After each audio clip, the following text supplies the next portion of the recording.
Muy buenas tardes, bienvenidos un día más a Todo es Geopolítica, bienvenidos al programa en el que un día más contamos, repasamos y analizamos todo lo que está pasando en el tablero geopolítico, pendientes de los movimientos por parte de Estados Unidos, enviando hasta 50 portaaviones, 50 aviones de combate en las últimas horas, 2 portaaviones, un momento de máxima tensión en Oriente Medio, con Rusia e Irán realizando también ejercicios navales y con el foco puesto en estas conversaciones en Ginebra, donde hoy se volvían a reunir Rusia, Ucrania y Estados Unidos. Nosotros vamos a empezar con las últimas horas. Vamos a empezar contándoles lo que un asesor de Trump expresaba sin rodeos. Información por parte de Axios que apunta, bueno, pues prácticamente a un ataque inminente por parte de Estados Unidos. Dicen que Trump ha perdido la paciencia y cifran en un 90% las opciones para llegar a un ataque contra Irán. En este sentido, la administración Trump podría estar acercándose a la consideración de una operación militar de gran envergadura contra Irán, en un contexto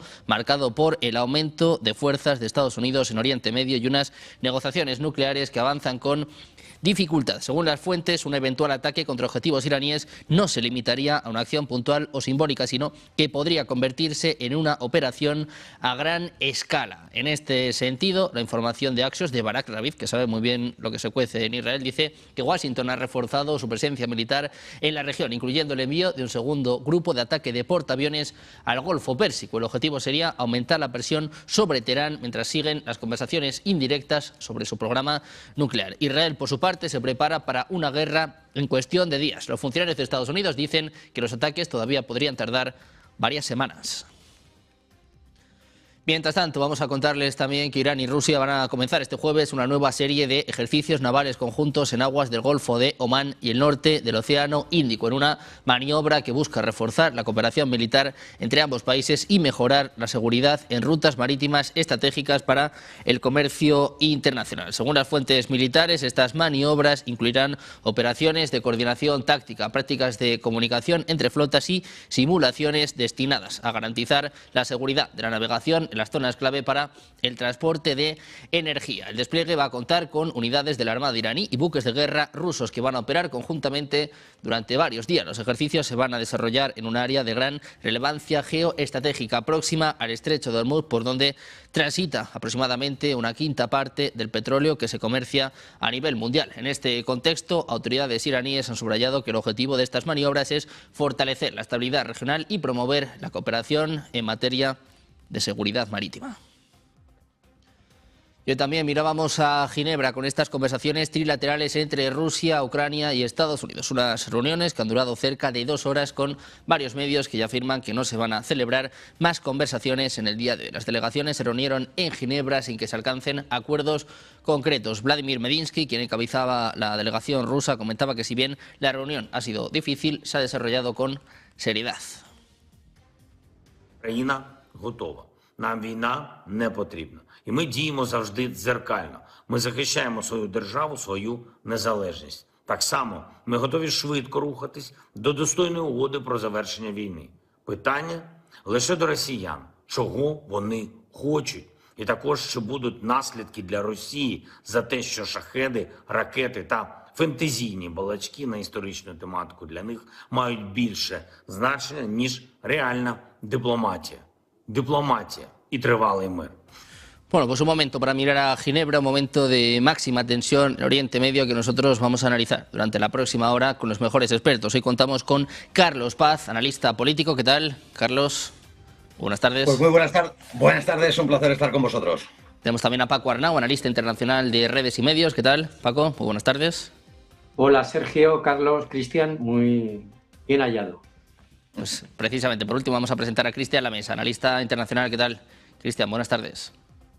Buenas tardes, encantado de estar una vez más con vos, Sergio, y con los compañeros. Bueno, pues muchas gracias a los tres por estar con nosotros, deseando ya analizar la actualidad geopolítica y, como os podéis imaginar, muy pendientes de Irán, de esta información de última hora. Apuntaba yo al periodista que la cuenta, Barak Ravid, el periodista de Axios, que dice literalmente que Trump se acerca a una gran guerra con Irán. Habla de un 90% de opciones de que Estados Unidos e Israel, está claro, terminen lanzando un ataque. Cristian, te quiero preguntar por esto. ¿Cómo de cerca crees que estamos de que finalmente esto suceda, de que Estados Unidos e Israel den o lancen este ataque? Yo sinceramente me puedo equivocar, por supuesto, esto es conjeturas y sacar conclusiones del análisis. Yo sigo pensando que no le conviene a Donald Trump hacer un ataque contra Irán, es algo que le costaría muy caro en todo sentido, en lo político, en lo material. Lo que sí creo que, como lo hemos hablado muchas veces, tiene un escollo grande que se llama Benjamín Netanyahu, y lo que significa el Estado de Israel dentro de la política doméstica de los Estados Unidos. Yo creo que eso es un lastre enorme y también hay que tomar con muchas pinzas lo que expresan determinados medios, que desgraciadamente son la mayoría de los medios mainstream a nivel mundial, que tienen lazos de pertenencia con los grandes fondos de inversión, que a su vez tienen lazos con las grandes armamentísticas, y puntualmente, como el caso de Axios, creado por los mismos fundadores de Político, ese medio que ya ha sido vendido a un medio alemán, a un grupo de medios alemanes, que, por ejemplo, le hace firmar a los periodistas que trabajan para ellos, Político digo, un compromiso de no emitir ninguna opinión negativa sobre la OTAN. Ese es el tipo de libertad de trabajo que tienen los periodistas en estos medios, que no son más que medios de información, son medios de propaganda y de manejar y tratar de llevar para el lado de los intereses globalistas y a veces, muchas veces, difundir trascendidos que siempre curiosamente son trascendidos que vienen de fuentes muy cercanas al gobierno que pidieron estar en condición de anonimato. O sea, eso yo también podría expresar. Pero bueno, sabemos que desgraciadamente son los menos los medios serios como Negocios Televisión, a través de los cuales se puede difundir toda la información y analizarla objetivamente desde diferentes visiones. Y en este caso, y más todavía teniendo en cuenta el periodista Barak Rabin, que se sabe que es un vocero del Estado de Israel y de Netanyahu. Entonces, dentro de toda esta situación bastante volátil y confusa, yo creo que está el interés clarísimo del Estado de Israel de forzar una intervención militar directa de Estados Unidos contra Irán. Eso es algo que evidentemente lo quiere hacer Netanyahu, en su belicismo totalmente loco y descontrolado, seguir garantizándose en el poder para eludir la justicia de su país por las causas de corrupción, etcétera, que tiene pendientes, y aparte sabe que solo no puede enfrentar a Irán sin el uso de armas nucleares, porque en la guerra de los 12 días se vio claramente cómo con el poder misilístico de Teherán se comieron una paliza de proporciones bíblicas, ¿no?, sobre las ciudades importantes de Israel. Entonces yo creo que eso es lo que hace toda la situación tan peligrosa. Yo creo que el desplazamiento de este material bélico estadounidense a la zona puede tener que ver con mostrar músculo militar por parte de Estados Unidos, pero también de contener una reacción en solitario de Tel Aviv.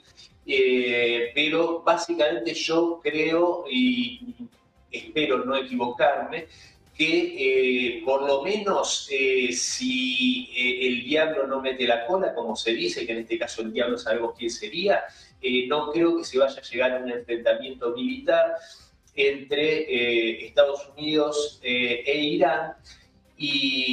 Pero bueno, ahí el factor de máximo riesgo es Israel y las exigencias que pone, ya que aparentemente las conversaciones, si bien son arduas, están encarriladas de forma positiva entre el canciller iraní y Witkoff, el enviado de Trump. Bueno, pues ayer Witkoff y Kashner estaban dialogando en Ginebra, dialogaban con Abbas Araghchi, con el ministro de Exteriores iraní. Parecía incluso que se había llegado a un principio de entendimiento, pero mientras tanto Irán estaba cerrando partes del estrecho de Hormuz, estaba llevando a cabo maniobras militares y sobre todo Estados Unidos anunciaba el envío de 48 aviones de combate más. Hablaba de F-16, de F-22 y sobre todo de estos portaaviones, sobre todo el US Gerald Ford, que al parecer hoy ya está por Marruecos. Paco, te quiero preguntar a ti también por esto, ¿no? ¿Cómo ves la situación en torno a Irán y el hecho de que, bueno, sigan negociando, pero aparezcan informaciones, como decimos, que no son baladí? Es decir, estamos apuntando a Axios, estamos apuntando a Barak Ravid, que hablan ya de un ataque prácticamente al 90%.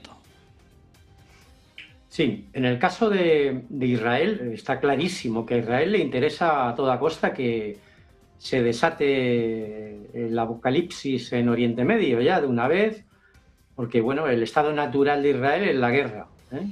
Y el gobierno israelí, el de Netanyahu, ha ligado su supervivencia política a la guerra. La situación de Israel es cada vez más insostenible, es decir, mantener un estado en contra de todos sus vecinos y además basado en un desprestigio internacional galopante, es decir, ya al margen de los gobiernos, en la opinión pública internacional es aplastante el rechazo al genocidio israelí en Gaza y esta nueva ofensiva sobre Cisjordania contra todos los palestinos en general, pero hay toda una serie de factores que influyen en esta complicada y compleja situación, ¿no? Por un lado tenemos el caso Epstein. Por una parte podríamos entender que a la administración Trump le interesaría un conflicto abierto en Oriente Medio con Irán para tapar el escándalo Epstein, ¿no? Y por otra parte, bueno, también podríamos analizar que Israel ha podido desvelar, sacar a la luz todo este asunto de la trama Epstein, que fue creada y controlada por el Estado de Israel para empujar a Estados Unidos y a la administración Trump a que acaten sus designios en cuanto a política exterior y en concreto frente a Irán, al que consideran su principal enemigo. Es decir, hay muchos factores que se entrelazan. Otro de ellos es, como ha citado Cristian, que hay conversaciones y que, bueno, que sobre el programa nuclear iraní en Ginebra y que la vía diplomática aún no está descartada, pero nunca se sabe, además, con la administración Trump, qué puede ocurrir al final, puesto que estamos hablando de una administración que ha demostrado ser imprevisible en muchos términos, ¿no? Y luego hay otra cuestión, claro, que es que no están teniendo en cuenta los estadounidenses que por el Golfo Pérsico, a través del Estrecho de Hormuz, pasa en torno al 20% del crudo mundial y aparte del gas, etcétera. Es decir, Irán está en condiciones objetivas de cerrar el Estrecho de Hormuz y eso iría en detrimento, obviamente, de los propios Estados Unidos, que no están como para tirar cohetes en relación a lo económico, a la situación económica interna del país y la deuda externa, etcétera.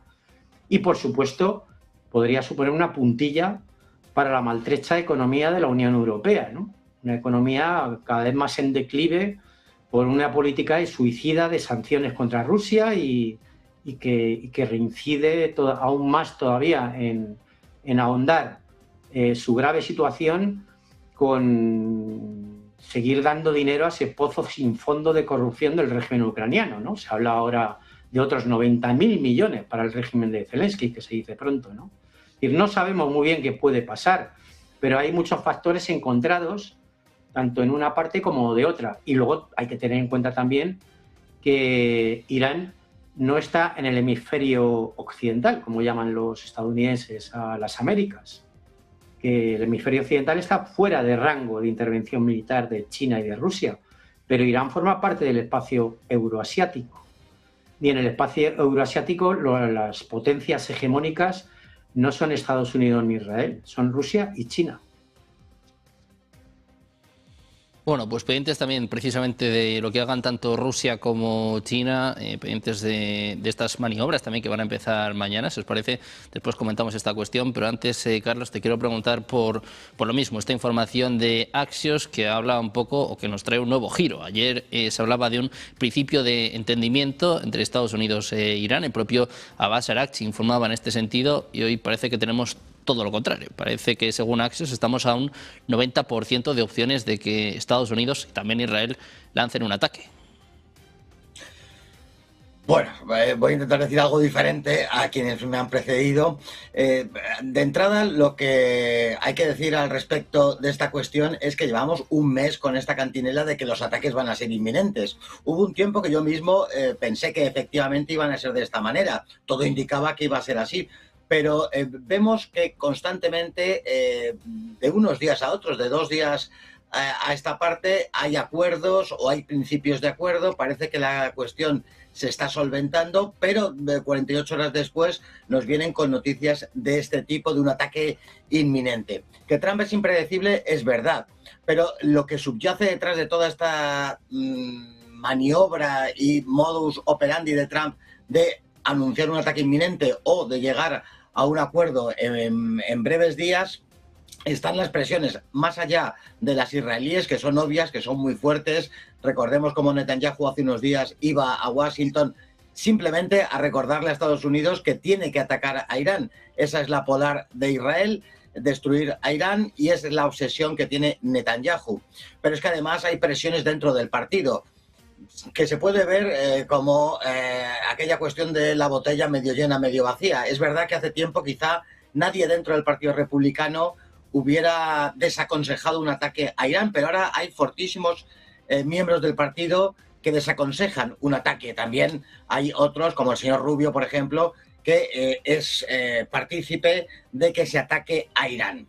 Yo creo que pasa el tiempo y pierden peso los argumentos para poder atacar a Irán. Recordemos las protestas de enero, ficticias, descontextualizadas, con introducción de elementos terroristas para crear la sensación de que hubiera una justificación para el ataque, pero pasando el tiempo yo creo que esa entelequia, que es la comunidad internacional, no entendería, y desde luego no entenderíamos ninguno de nosotros, un ataque a Irán a estas alturas sin ninguna excusa objetiva. Está habiendo una serie de reuniones que aquí en Occidente se están pintando de una manera enteramente diferente a como se pintan no solamente en medios iraníes, sino en medios de países terceros que no tienen parte en la cuestión, y es que no se está hablando de la cuestión de los misiles de Irán. Irán dejó muy claro que de eso no se va a hablar. Se está hablando de las sanciones y de la cuestión nuclear. Al respecto de la cuestión nuclear, que la hemos hablado muchas veces, por no repetirme más, decir que Irán no está poniendo ningún inconveniente para que exista una supervisión del material nuclear. Y tanto en cuanto es así, todas las conversaciones que están existiendo pues son satisfactorias. En esos medios de países terceros que no tengan una implicación directa con Estados Unidos o con Israel, se ve que se está avanzando en este sentido. Un ataque ahora, que ahora se nos venga diciendo que hay un 90% de probabilidades de ataque, me parece que yo no concuerdo para nada con esa cuestión. Llega un momento que, y con esto acabo esta intervención, ha llegado un momento que Estados Unidos se ve entre la espada y la pared. Se ve ante las presiones israelíes, ante presiones de su propio partido para atacar a Irán. Pero seguramente ni Donald Trump ni Estados Unidos podría justificar un ataque a Irán, no por cuestiones morales, que nunca las ha tenido Estados Unidos, sino porque ¿cómo va a justificar que ante ese ataque hubiese una respuesta iraní con el hundimiento de barcos, con el cierre del estrecho de Hormuz, con unas consecuencias que tendrían que ser explicadas al público norteamericano y que a día de hoy lo veo enormemente difícil? Yo creo que esta noticia de lo que estamos hablando ahora, de lo que intentamos analizar, lo que nos has preguntado, atiende a esa voluntad de ese sector belicista, por supuesto sionista, que pretende calentar las meninges de la ciudadanía occidental para que viera justificable un ataque a Irán por parte de Estados Unidos. Pero yo creo que de realidad, si ellos lo sitúan en un 90%, yo lo calculo en un 50%. A día de hoy no es para pensar que el ataque vaya a ser inminente. Yo no lo creo. Bueno, pues esperando a ver qué sucede en las próximas horas, en los próximos días, es lo que estaba citando esta información por parte de Axios. Yo os quiero preguntar también por lo que va a suceder mañana, estas maniobras conjuntas entre Irán y Rusia, en las que muchas veces también ha participado China. Se habla de maniobras navales que van a tener lugar en el Golfo de Omán, también en el Océano Índico. Ayer Irán ya ensayaba también el cierre del estrecho de Hormuz, pero la pregunta va sobre todo en torno a Rusia y a China. ¿Hasta qué punto pueden mediar y, sobre todo, hasta qué punto pueden actuar si se cumple lo que estábamos comentando? Si finalmente tanto Estados Unidos como Israel lanzan un ataque contra Irán, Cristian, ¿qué crees que podrían hacer tanto Rusia como China? A ver, yo creo que estos ejercicios militares por parte de la Federación Rusa y de la República Islámica, un poco también es la contrapartida a estos portaaviones, ¿no? Mostrar músculo militar y también Moscú mandar un mensaje en el cual expresa que no solo son socios comerciales, sino que Teherán y Moscú son aliados y aliados militares. Si bien no con la profundidad que desgraciadamente Irán rechazó hacer un acuerdo similar al de Corea del Norte en su momento, pero sí tienen cooperación militar muy importante, lo mismo con China. Y yo creo que en ese sentido, y concuerdo totalmente, bueno, concuerdo mucho con los dos compañeros, pero lo que refería Paco respecto a la zona de influencia. Yo creo que también es como decimos en la Argentina, se están acomodando los melones, ¿no? Un poco.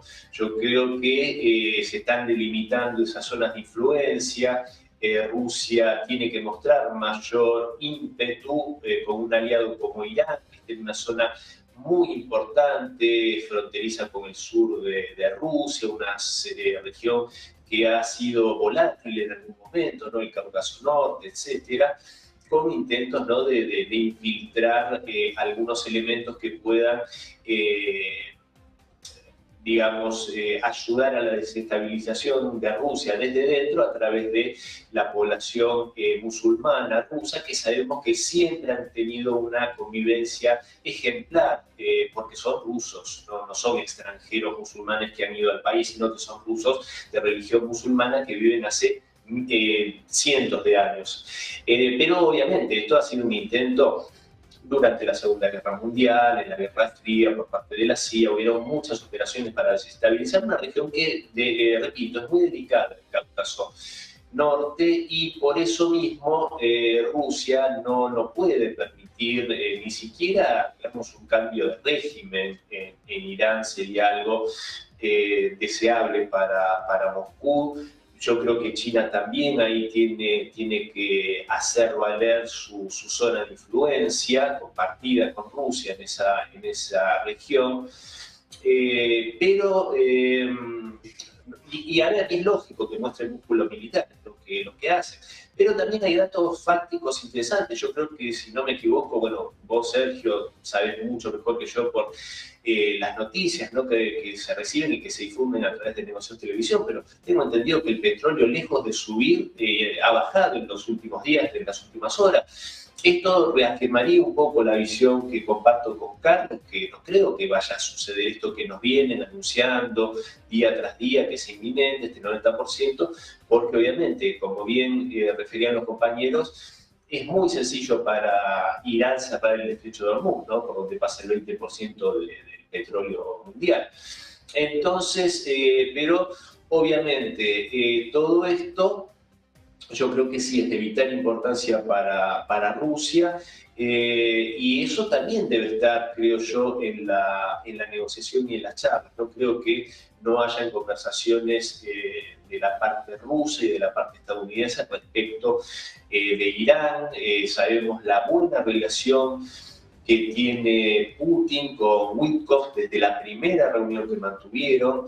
Yo no creo que ayer en las jornadas maratónicas que se dieron en Ginebra, con la parte iraní, pero también en la trilateral con Rusia y con Ucrania, yo creo que deben haber estado sobre la mesa estos temas de forma informal, por supuesto, pero repito un poco lo que dije en el bloque anterior, sin ahondar porque ya profundicé, pero acá el factor más volátil y peligroso es el Estado de Israel a través de Benjamín Netanyahu, que es un mono con una escopeta en sus manos, y no es un detalle menor, y con esto cierro, la insistencia nuevamente de Donald Trump pidiendo, casi exigiéndole al presidente de Israel que le dé un indulto a Netanyahu.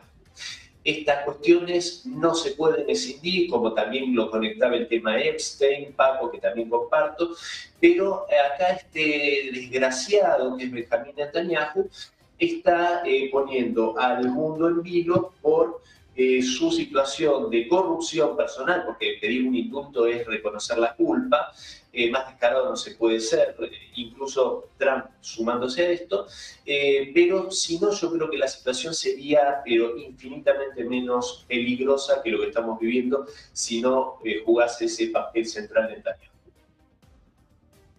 Bueno, pues precisamente estamos pendientes del impacto que esto tiene en los mercados. Tenemos subidas en torno al 3% para los futuros del crudo, subidas más o menos del 3,24% hace apenas unos segundos. También vemos subidas en el Brent. Mira, están viéndolo precisamente en sus pantallas. Bien, bueno, que se ha relajado un poquito, pero hemos tenido sobre todo una fuerte subida a tenor de estas informaciones por parte de Axios. Ven al Brent prácticamente en $70 por barril y también subidas para el crudo, para el West Texas, que ahora mismo cotizan $64 por barril, subidas del 3,10%. De momento, bueno, el petróleo sube, pero tampoco mucho, tampoco tiene por qué estar relacionado con esta noticia, pero es verdad que venía cayendo en los últimos días. O sea, no es un momento de máxima tensión, al menos en lo que refiere a los mercados. Paco, te quiero preguntar a ti también por esto. ¿Qué te parecían estos ejercicios en el estrecho de Hormuz? Hoy, por cierto, estaba leyendo ahora que Irán ha vuelto a realizar ejercicios, sobre todo con el lanzamiento de misiles o con el uso de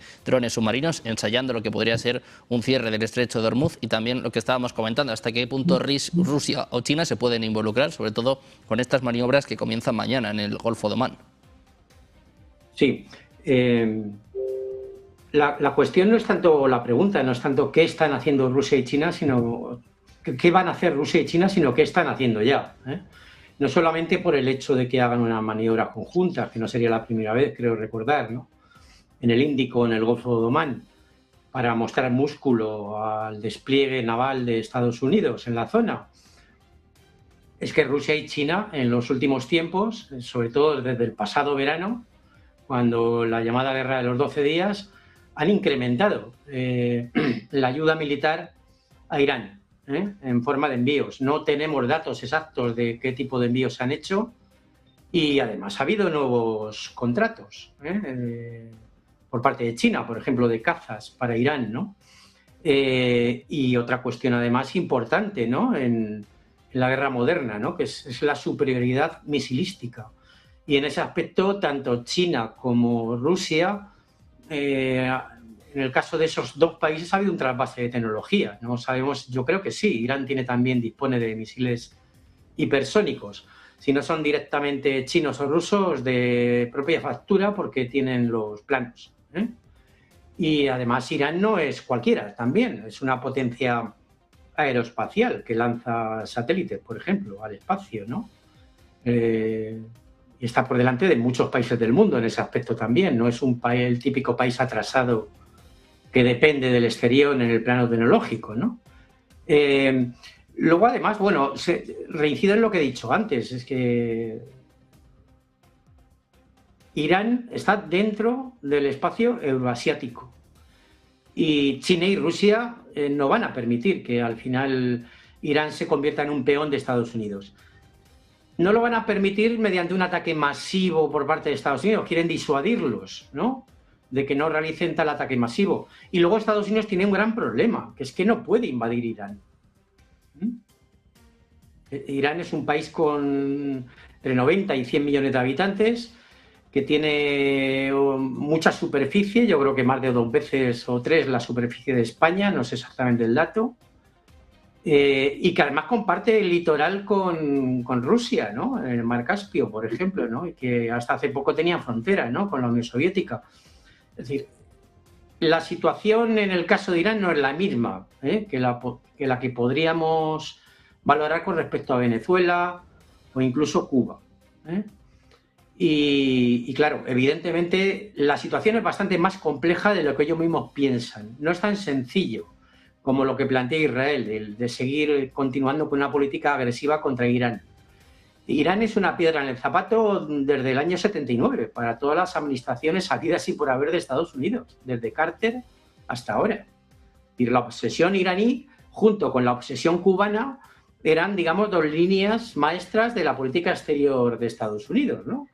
Y bueno, no han podido ni con Cuba, de momento, esperemos que no puedan con Cuba, yo confío en que no van a poder con Cuba, y tampoco van a poder con Irán. Entonces, ellos sabrán lo que hacen. Al final, ¿quién podría beneficiarse de una guerra abierta en el Golfo Pérsico? Pues evidentemente Israel. Pero perjudicaría tanto a Estados Unidos desde el punto de vista económico como, por supuesto, a la Unión Europea, que sería el principal pagador de un conflicto de este tipo ahora mismo, ¿no? De ese 20% del crudo y el gas que van por el estrecho de Hormuz, pues no sé el porcentaje que llega a Europa, pero yo creo que es incluso superior al que llega a Estados Unidos, ¿no? Que además está habilitando otras fuentes, ¿no? Como es el petróleo venezolano, con el levantamiento de las sanciones al comercio del petróleo venezolano. El principal perjudicado de todo esto volvería a ser Europa, al igual que lo ha sido con el conflicto que desató Estados Unidos en Ucrania allá por 2014. Bueno, pues muy pendientes de Rusia y de China. Como decimos, mañana vamos a estar muy atentos a estas maniobras navales, a estas maniobras conjuntas entre Rusia e Irán, unas maniobras en las que China ha participado en muchas ocasiones y en lo que viene a ser una demostración de fuerza también, con lo que comentaba Paco, ¿no? Con muchos aviones, con mucha ayuda que al parecer se ha intensificado en los últimos días, tanto por parte de Rusia como por parte de China. Imagino que sobre todo defensas aéreas. Te quiero preguntar también por esto, Carlos, ¿hasta qué punto llega la ayuda de Rusia y de China y hasta qué punto podría llegar en el caso de que la situación escale? Estas maniobras que han sido ya realizadas en el pasado, efectivamente, esa respuesta de la presión estadounidense en un tono, bueno, pues de chulo de barrio, mandarte a portaaviones a tus costas para presionarte, para llegar a un acuerdo que le sea del gusto de Estados Unidos, la respuesta es mandar barcos rusos y chinos a esas mismas aguas, hacer unas maniobras y además es una respuesta también a entender por parte de China y de Rusia por una vez ya definitivamente que Irán no puede caer. Esto lo entienden perfectamente. Hay una sensación en Medio Oriente que incluiría también a Turquía y otros países que explicarían el propio giro de Turquía y de otros países que entienden que ya no puede caer ningún país más. Cayó Libia, cayó Siria, cayó Irak, el Líbano está destrozado, del Yemen ni hablamos, el Cuerno de África se están haciendo con él y saben que ya no puede llegar a más la cuestión del avance imperialista norteamericano.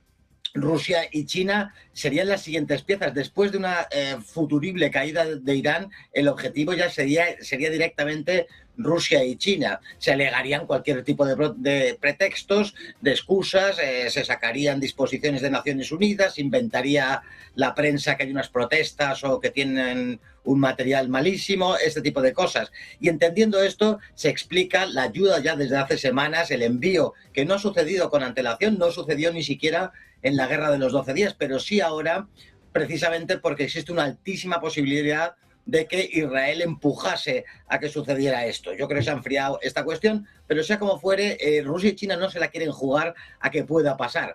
Los envíos de material antiaéreo, de aviones anteriormente, de estas maniobras, responde a esa doble respuesta de decir nosotros también estamos aquí, no solo ustedes disponen, hacen lo que les venga en gana en esta parte del mundo. Estos ejercicios que van a comenzar mañana es el Cinturón de Seguridad Marítima 2026. Se han arguido una serie de cuestiones que son de cara a la galería, pero que a lo que responden es lo que he explicado antes. Y no perdamos que de fondo está ese acuerdo de asociación estratégica que se firmó en enero del 2025. Es verdad, no sé qué compañero ha hablado de que Irán no quiso hacer lo mismo que hizo Corea del Norte, pero porque históricamente nunca Irán ha pertenecido a un organismo militar supranacional, a ningún conjunto de países de defensa como puede ser la OTAN, por ejemplo. Pero sí se acogió a ese acuerdo por el cual no están obligados a la defensa del otro cuando sea atacado, pero sí a una estrechísima relación militar y de ayuda mutua si la otra parte lo cree conveniente. En ese contexto hay que entender estas maniobras que se van a realizar a partir de mañana. Pero me querría recalcar las declaraciones de Ali Khamenei al respecto de toda esta situación. Ha llegado a decir que si un portaaviones es peligroso, más peligrosos son aquellas armas que puedan hundirlo y mandarlo al fondo del mar, porque esas armas existen y las pueden utilizar. Y ha llegado a decir que el golpe que podría sufrir Estados Unidos podría hacerle no levantarse. Esto quizá, a mi parecer, es quizá un poco excesivo, pero desde luego, insisto en algo que he dicho en algunos otros programas y en la intervención anterior. ¿Cómo va a poder justificar Estados Unidos a su propio votante, a sus propios ciudadanos, la muerte de miles de norteamericanos por el hundimiento de un portaaviones? ¿Va a ser capaz de hacerlo? Yo creo que no, pero se encuentra en esa encrucijada en la que, por un lado, no desea hacer eso, pero se encuentra presionado por Israel. China y Rusia, que es tu pregunta, responden a decir, nosotros también estamos en este área, no se va a permitir un ataque a Irán y cuidado si ustedes lo llevan a cabo. Bueno, pues Rusia y China, que se puede decir que están avisando a Estados Unidos en un momento en el que, vamos, estamos muy pendientes de Oriente Medio, pero un momento en el que también tenemos que mirar a Rusia, tenemos que mirar a estas conversaciones que han tenido lugar en Ginebra durante las últimas horas, durante los últimos días, porque ayer prácticamente duraron todo el día estas conversaciones trilaterales con Rusia, Ucrania y Estados Unidos. Hoy duraban un poquito menos, en torno a las 2 horas, con Vladimir Medinsky, el principal negociador de Rusia, que hablaba de conversaciones complicadas, difíciles, pero a priori positivas, sin acuerdo, pero sí que parece que con más diálogo. Cristian, te quiero preguntar por esto. ¿Qué te han parecido estas conversaciones en Ginebra y sobre todo el hecho de que Rusia esté diciendo que va a haber más? Incluso se habla de posibles conversaciones que tendrían lugar en Ucrania. Sí, a ver, el problema acá es, como yo refería antes, el tema del escollo que representa Netanyahu. Zelensky es otro gran escollo para la paz, puntualmente en el caso de Ucrania. Zelensky y los que lo mantienen con vida, ¿no? En esta situación, ¿no? Que son los patrocinadores europeos, Merz, Starmer, Macron, bueno, todos estos globalistas. Entonces, yo creo que, a ver, la reunión de ayer trascendía que duró 6 horas. Yo creo que es un tiempo muy largo, sin duda debe haber sido de mucho esfuerzo. Deben haber habido avances, seguramente, eso explicaría estas 6 horas, hoy un poco más breve, pero 2 horas no es poco tiempo, ya con negociadores políticos, no como en la tanda anterior, si no me equivoco, en Abu Dhabi, que eran por la parte rusa todos militares, ¿no? Delimitando tal vez lo que es las condiciones para una negociación que tenga en cuenta el campo de batalla, que es algo fundamental cuando hay una parte que está prácticamente ya rendida, falta que lo reconozca. Y en este sentido, con Medinsky, que también es de los primeros que estuvieron a cargo de estas negociaciones, un avesado, conocedor de la historia, que bueno, yo creo que ya van justamente a lo político. El tema es que cualquier cosa a la que se arribe, sabemos por experiencia, como pasó en Estambul, que si no hubiese sido por Boris Johnson, con ese borrador que ya estaba consensuado y firmado, que incluso mantenía las regiones del Donbass bajo soberanía ucraniana, pero con grados de autonomía importantes y modificaciones a que no se pudiese seguir acosando a la población rusófona de Ucrania. Sabemos que fue abortado por Boris Johnson.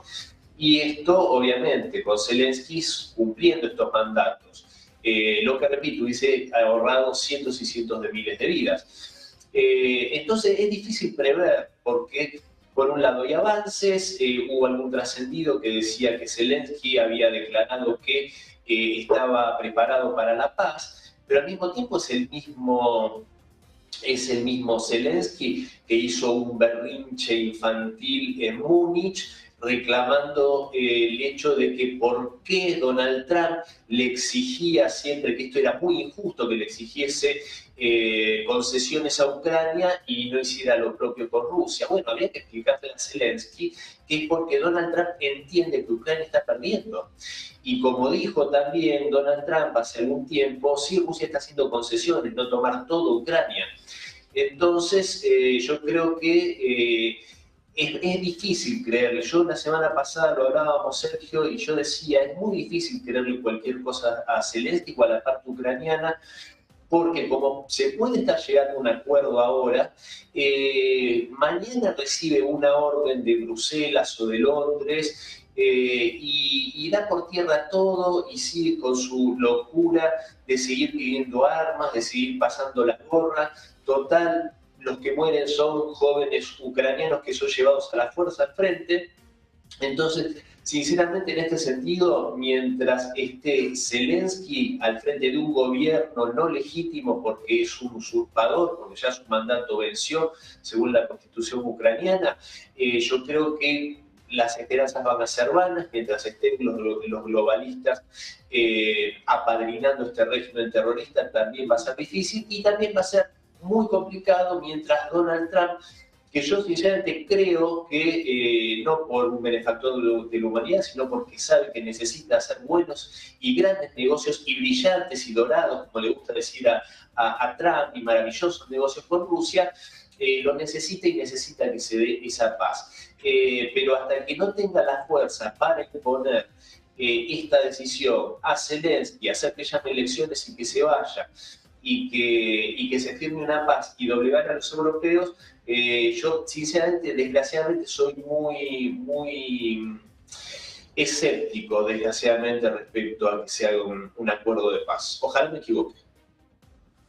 Paco, pues te quiero preguntar por lo mismo, porque mientras Donald Trump sopesa ataques en Irán, incluso según Axios está a un 90% de lanzar ataques, con Rusia está intentando alcanzar un acuerdo. Se está jugando mucho el presidente de Estados Unidos porque las elecciones de noviembre están a la vuelta de la esquina y necesita victorias. Una de las cosas que decía que iba a cumplir, al menos incluso antes de llegar a la Casa Blanca, era precisamente el hecho de terminar con esta guerra en Ucrania. Decía 24 horas, vamos a ver si lo consigue en 24 meses. Paco, te quiero preguntar a ti por esto. ¿Qué te han parecido estas conversaciones en Ginebra y si crees que están acercando de alguna forma a la paz?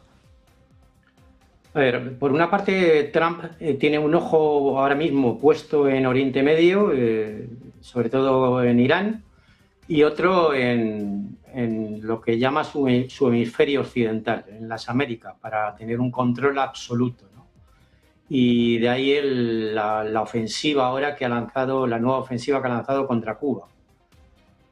Pero claro, solo tiene dos ojos, es decir, no tiene un tercer ojo para dedicarse a Ucrania. Se quiere encerrar cuanto antes el asunto del conflicto ucraniano que ellos mismos provocaron, como he dicho antes, por cierto.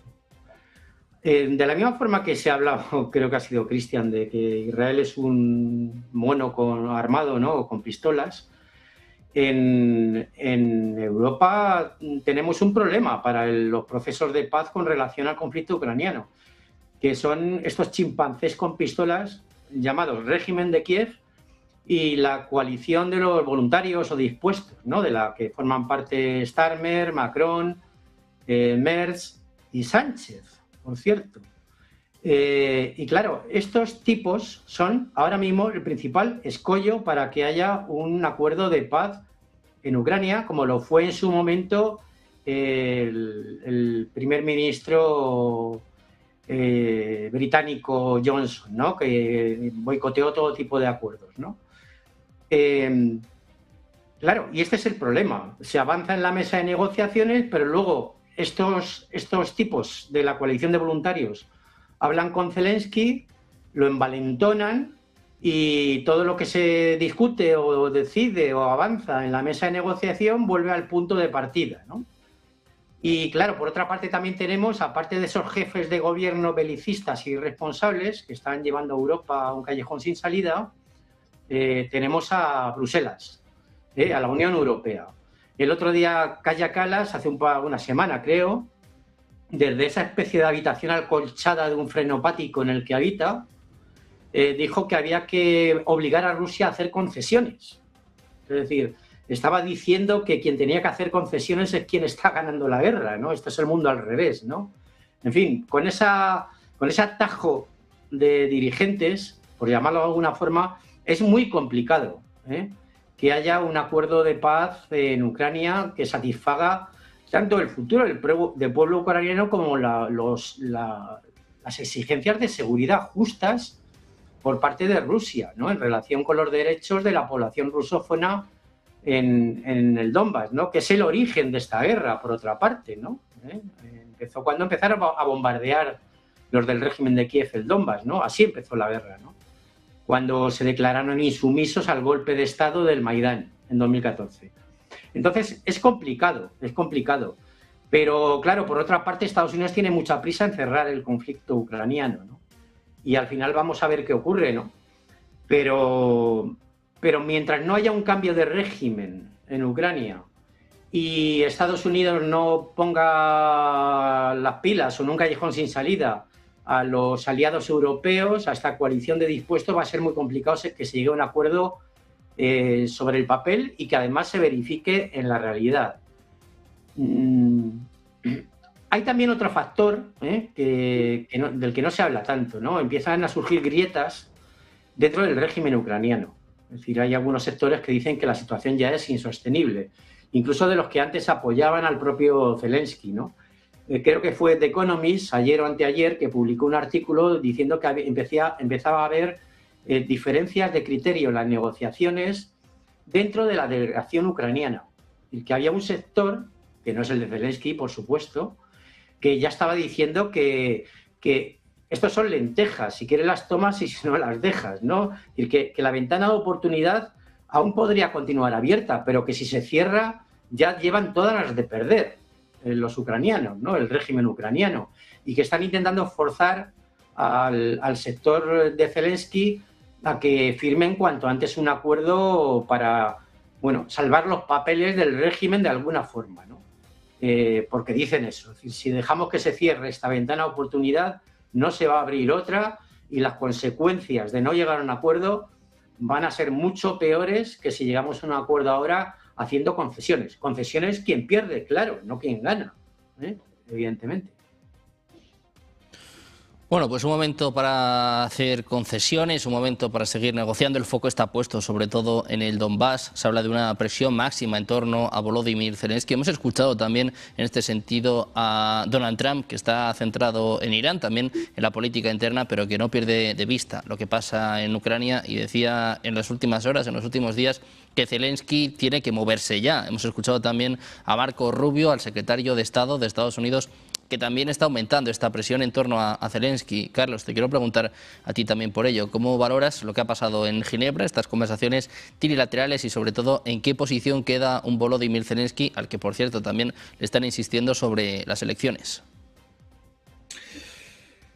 Llevamos 4 años de conflicto, vamos a hacer 4 años de conflicto que se han alargado artificialmente varios de ellos, por todo lo que ha explicado Paco, por ese interés de determinados dirigentes europeos por alargar esta cuestión.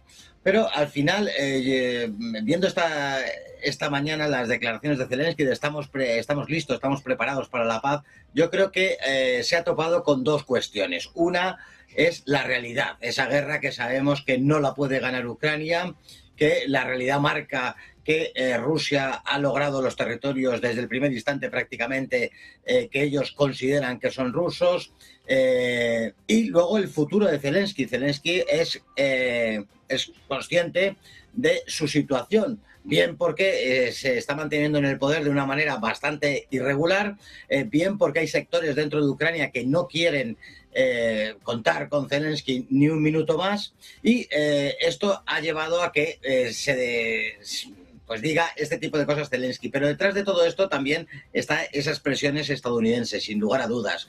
Ucrania y Zelensky en concreto es el eslabón más débil de toda esta cadena de reuniones, de acuerdos, de intentos de un alto el fuego, y Estados Unidos está muy cansado de tener esa cuestión de Ucrania que le está ocupando espacio para otras cuestiones que les gustaría a Estados Unidos. De ahí esas presiones.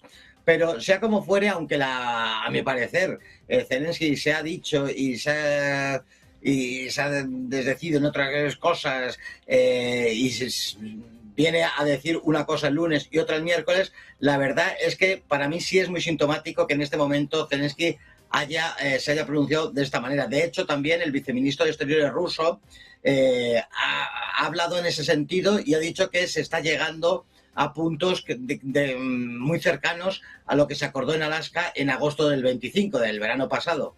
Yo creo que ni Europa está en la misma posición que ha estado durante estos años para alargar el conflicto, ni Zelensky está con la fuerza que podía contar hace unos meses y mucho más hace unos años, y Rusia se está manteniendo en sus 13, todos los 19-20 paquetes de sanciones no han valido para nada absolutamente, todo lo contrario seguramente, y ante esta situación se quiere poner fin a este conflicto, y Zelensky es consciente de la realidad, y que la realidad marca que Ucrania no va a poder continuar mucho tiempo y desde luego ni un día siquiera si no es con el apoyo externo europeo. Y además, y muy importante lo que ha remarcado Paco, puesto que sectores de dentro de Ucrania que han existido, que vienen ya de lejos, ahora ya públicamente se están manifestando que no comparten la visión de Zelensky, que lo único que quiere es seguir en el poder y desde hace mucho tiempo, y esa va a ser una cuestión que se va a tener que tocar y que Rusia va a tener que decir algo al respecto, puesto que no se va a sentar nunca con Zelensky directamente en una mesa, y Zelensky sabe que su futuro está muy lejos de Ucrania. Por todo esto y por alguna cuestión más, yo sí creo en las palabras de Zelensky en esta ocasión, que ve que se están sentando las bases para poder dictaminar un alto el fuego. Bueno, pues muy atentos a lo que suceda en esta guerra en Ucrania, que la próxima semana va a alcanzar su 4º aniversario en medio de estas conversaciones y en un momento en el que sigue desde luego la tensión y Trump pues sigue intentando mediar en este asunto. Muchísimas gracias a los tres por estar con nosotros. Paco, Cristian, Carlos, un placer teneros a los tres por aquí. Muchísimas gracias una vez más. Muchas gracias. Muy buen día. Nosotros vamos a terminar mirando a la actualidad nacional. Vamos a poner el foco en el director de la Policía Nacional. Les contábamos durante todo el día, todo el lío con Marlaska, si dimite o no después de la querella contra el jefe policial, después de una supuesta violación que habría tenido lugar, una denuncia de violencia sexual. Pues esta denuncia contra el jefe de la policía está cayendo como una bomba entre los agentes. Dicen literalmente que están en shock. En este contexto, el director de la policía ha reunido a los altos mandos para abordar la crisis. Les contamos que el director general de la policía, Francisco Pardo, ha convocado a los mandos del cuerpo para abordar la crisis interna después de que el exdirector adjunto operativo, José Ángel González, dimitiera a última hora de este martes, después de que un juzgado de Madrid admitiera a trámite una querella de agresión sexual. Según han confirmado varias fuentes, Pardo se ha reunido en el complejo de Canillas en Madrid con la Junta de Gobierno de la Policía, es decir, compuesta por todos los comisarios y jefes de división del cuerpo. La versión que ha mantenido Marlaska desde este miércoles por la mañana es que ni él ni Pardo conocían la supuesta violación cometida por el número 2 de la Policía Nacional a una inspectora del cuerpo el pasado mes de abril de 2025. Decía que si lo hubieran sabido, habrían pedido la renuncia. La dimisión de José Ángel González se precipitó a última hora de este martes después de que se conociera una investigación en el juzgado de violencia sobre la mujer número 8 de Madrid, por la que el comisario ha sido llamado a declarar el próximo 17 de marzo. Pardo tenía en su agenda este miércoles una visita al complejo de Canillas con el presidente de la Audiencia Nacional, que quedó anulada tras estallar este escándalo. El director de la policía lleva varias horas reunidos con la cúpula de los uniformados para abordar este asunto, si bien todavía no han trascendido los detalles del contenido de esta reunión. Una denuncia contra el exjefe de la Policía Nacional que ha caído como una bomba entre los agentes. Dicen literalmente que están en shock. Muy atentos a este caos en España, con el foco puesto en los mercados. Enseguida volvemos con el cierre del mercado europeo. Seguimos también atentos al impacto en el petróleo de estas tensiones entre Estados Unidos e Irán. Hacemos una pequeña pausa, unos minutos, y enseguida más últimas horas, más expertos, negocios, televisión.